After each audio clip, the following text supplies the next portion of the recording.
predsjednik Srpskog pokreta Dveri Boško Obradović.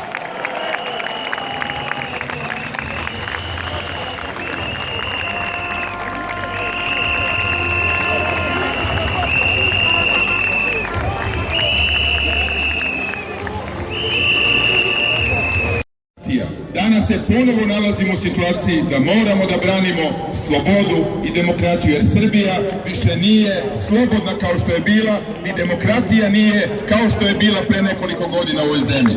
Zato smo se okupili danas ovdje. Stvaranju moderne, evropske, pristojne Srbije za koju živimo i od koje nećemo ni po koju cenu odustati.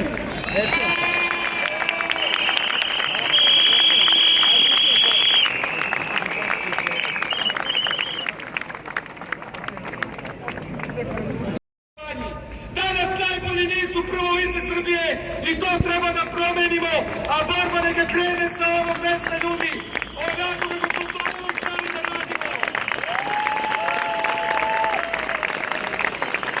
Puno toga rečeno,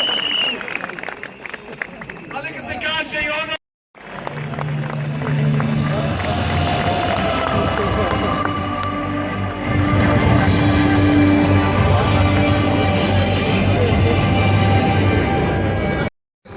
Da sarađujemo oko sprečavanja izborne krađe. Poruka je to se neće. I preko fantomskih stanara i umrlih građana i preko manipulacije sa džakovi. Ovo je nešto što hoćemo da sprečimo. Mi smo se okupili ovdje da